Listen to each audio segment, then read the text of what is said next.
पूर्वार्कमिव बन्धनान् मृत्युर्मुक्षीयमामृतात्।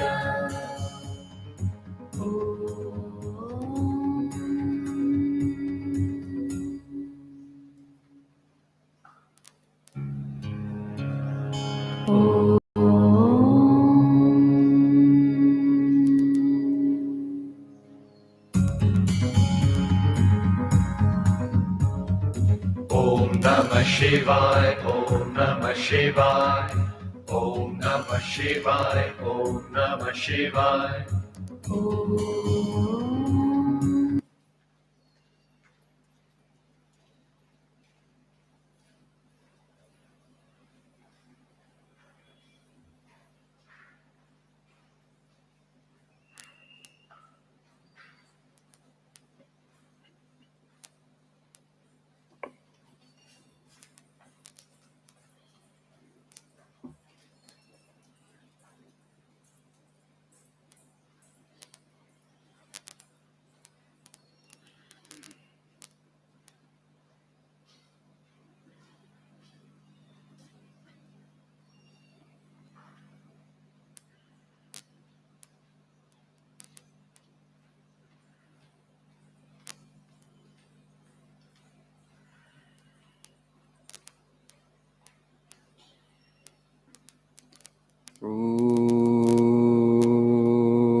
Sahanavavatu Sahanau Bhunaktu Sahaviryam Karavavahai Yashasvinavadhit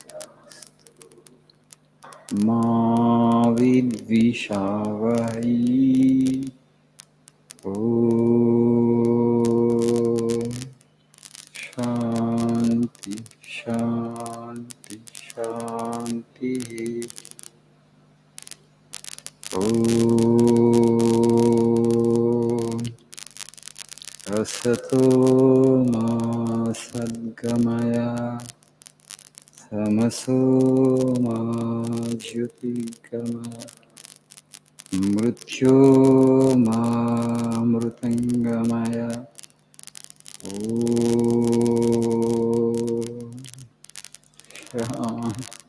Shanti Shanti.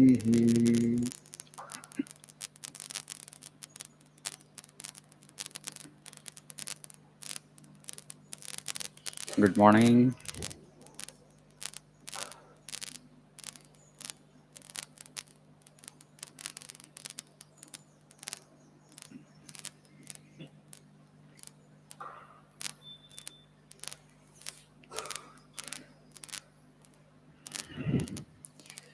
So please see page number 90.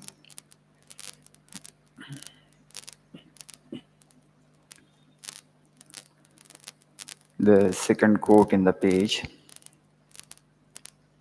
That society is the greatest where the highest truths are made practical. That is my opinion.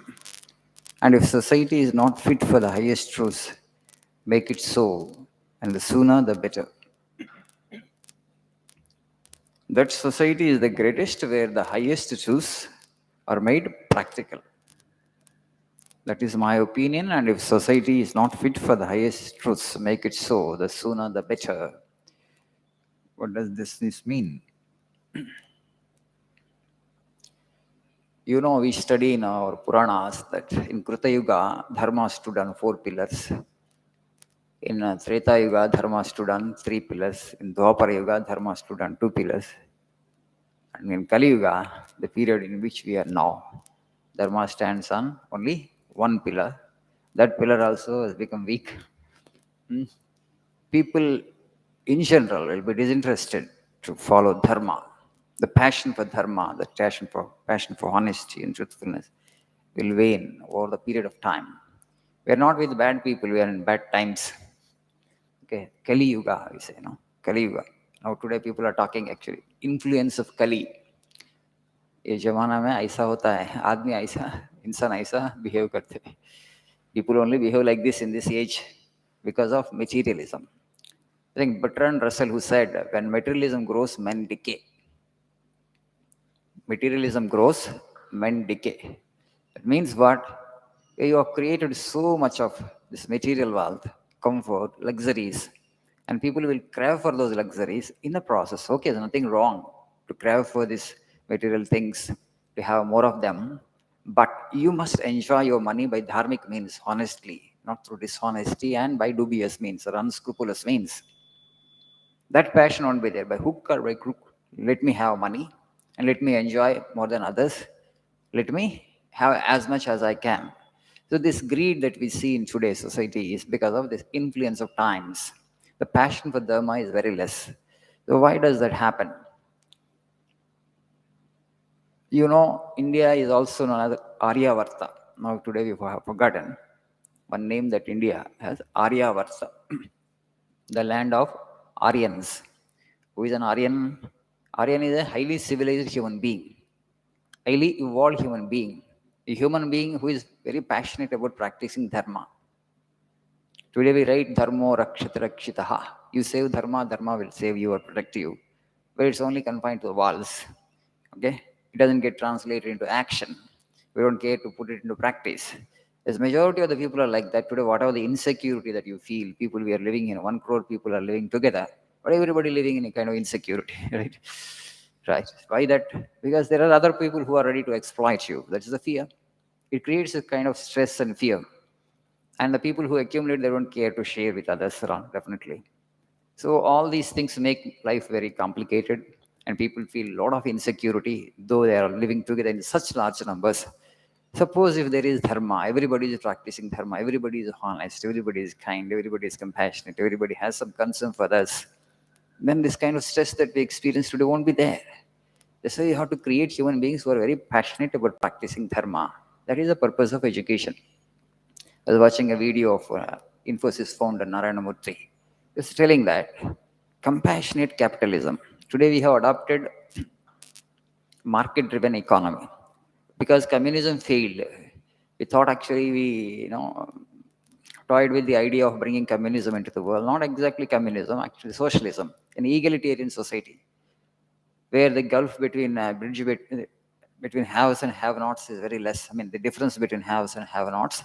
But somehow, how to create a socialistic society through communism? No, it has failed. Nowhere in the world it worked. Then China and former USSR, they were trade and made. Even China is also today the only namesake communist country, right? But it's all the capitalism. They are actually have adopted capitalism and they respect only the people who are paying more taxes. It's not that actually they rich, they will collect more and they will pay to the poor. It's not happening. If you ask me where is the country where maximum labor exploitation goes, actually it is in it's a China. So once upon a time, such a communist country today completely got transformed and has become a total capitalist country. So we have adopted this market-driven economy. It's not a purely capitalistic country, it's a market-driven economy. It's a market which drives. And today, if you can create a brand name, you just see, if you can create a brand for something, for anything, okay, you just come and float your own company, create a brand. And there are people to lend money for you. If you have brand, that's all. You have no money in your hand, but you have created but you have created a brand. Once you create a brand, people are there, the investment bankers are there, your venture capital is there, the bankers are ready to support you because you have got a brand name. Capital is no more actually an issue. Earlier only the people who had money and capital could generate money, could invest and could start companies. Today it's not like that. Things have changed a lot. I don't know whether you're observing carefully or not. So Swamiji says, what I can do because I don't have capital, how can I start something new? Everybody is asking. No, not necessary. If you have an idea, right idea, there are people to support your idea. There are people to support or help you to start that, but they should like that idea and you should be creative. And the only thing that actually will it generate some business? Is there any possibility? That only they will weigh pros and cons of the thing. That's, but if idea is there, money will come.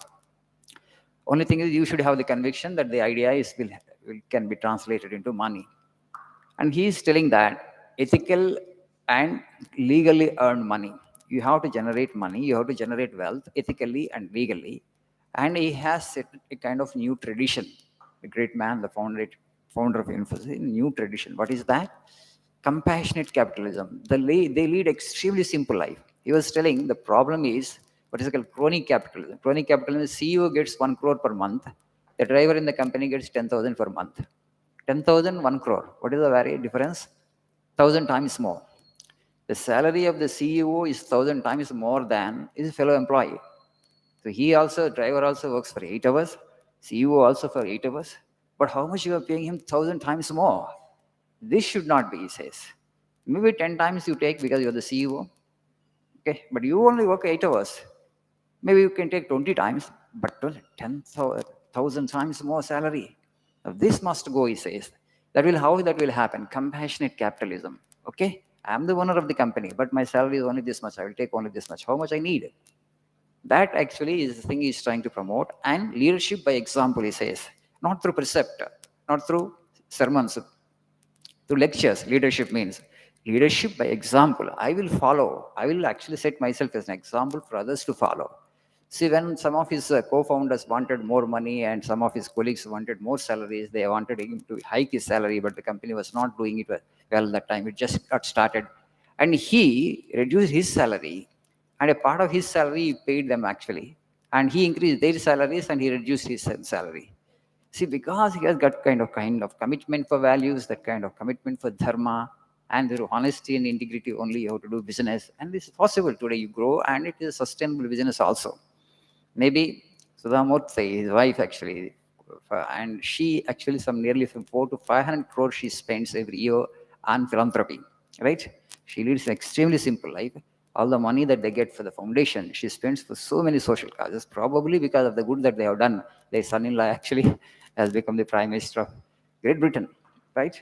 Truth pays. That's why Swami again and again would say, hold on to truth, you will succeed, maybe slowly but surely. And again, he says, truth doesn't pay homage to any society, ancient or modern. Society has to pay homage to truth or die. I repeat his quote. Truth doesn't pay homage to any society, ancient or modern. Society has to pay homage to truth or die. సత్యము ఏ సమాజానికి నీరాజనాలు సమర్పించదు, ధర్మం ఏ సమాజానికి నీరాజనాలు సమర్పించదు. సమాజమే ధర్మానికి నీరాజనాలు సమర్పించాలి, లేకపోతే సమాజం నాశనం అయిపోతుంది, బలహీనం అయిపోతుంది. That's what you meant to say. This is my opinion. It's okay. That society is the greatest where the highest truths are made practical. It's easy to practice truthfulness. It's easy to practice honesty. It's easy to practice kindness and easy to practice compassion. Okay, that means there's no greed, there's no corruption, there's no exploitation of any kind. Such a society we should aspire for, we should create. That's our responsibility. That's what actually the society means, where there is cooperation, mutual cooperation, where there's mutual understanding, where there's mutual love. That's why for creating a great society, first you have to transform the individual. That can happen only through education. But unfortunately, sorry, in our education system today, there is no scope for spiritual values and dharma. We are not teaching spiritual values and dharma as part of the education. Moral values, ethical values, dharma and spirituality, they are separated. They have got completely separated from education. Education, the primary focus is only on, not even on skill, as I said the other day. Its only focus is on information dumping, information dumping. I mean, internet has so much of information. Why do you dump that information from textbooks into my brains? So education, as Swamiji says, the fundamental goal of education should be to help the individual build his character and personality. Once you become a good human being, generating money, generating wealth is not such a big thing. Swami says it's not actually money that makes a man, it's a man that makes money. So what we need is man making education. Man or woman, it doesn't mean human being actually. A man of ideal character, a man of values, a man of integrity, a man of honesty, a man who is scrupulous, who holds on to dharma. That is the need of the hour. So education system's focus should be shifted from this, from information oriented education to skill based education and character imparting education. Then only a great society can be created. Thank you. Have a nice day.